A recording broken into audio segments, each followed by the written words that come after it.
You're watching NDTV 24/7.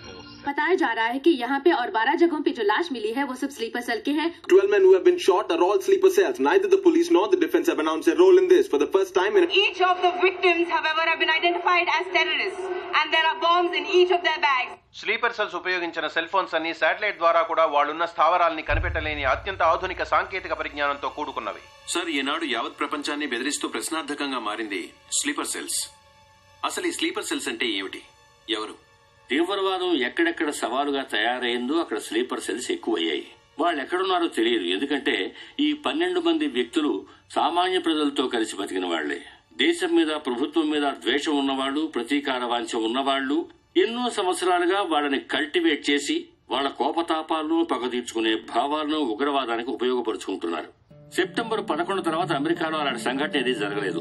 ఆ ఒక్క దేశంలోనే స్లీపర్ సెల్స్ ఎక్కడున్నాయో వాటన్నిటిని కనిపెట్టి చెదరగొట్టి మళ్లీ అవి పుట్టకుండా పెరగకుండా నిర్మూలించారు. जाना गया है कि 12 आतंकवादी हरकत उल के खतरनाक स्लीपर सेल से थे.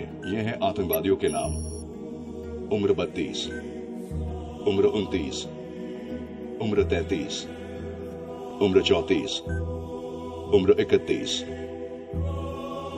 धोबी घाट में गोली मार दी गई है. हालांकि लाश को ले जाने के लिए कोई नहीं आया है. पुलिस के अनुसार उसके बारे में कोई भी जानकारी नहीं मिली है. बाकी आतंकवादियों के नाम हैं: उम्र 28, उम्र 32, उम्र 27.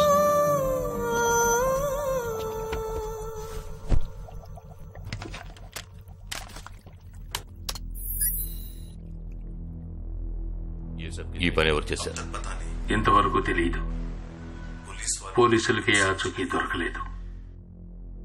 ఏమైనా ఆధారం దొరికిందా? పోలీసులు స్లీపర్ సెల్స్ వస్తువులన్నీ స్వాధీనం చేసుకున్నారు. కానీ ఒక వ్యక్తి యొక్క నాన్ ట్రాకర్ ఫోన్ ఆ చంపిన వాడే ఎత్తుకెళ్లాడు. ఎవరి ఫోన్? ధోబీ ఘాట్ దగ్గర చంపబడిన Afsar అలీది.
I don't know who you are, where you are.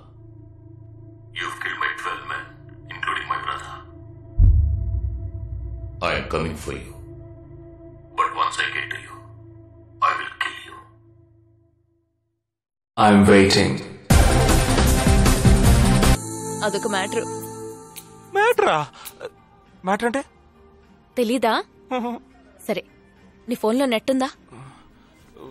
ఉంది. www.desigirls.com చూడు. All right, y'all.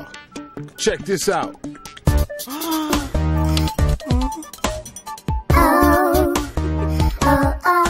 ఇప్పుడు ఏం చేయాలనుకుంటున్నావు? నా సీనియర్ చెప్పాక వారి మాట మేరలేనండి. పాపం వారు బాధపడతారు. అంటే నీకోకేనా?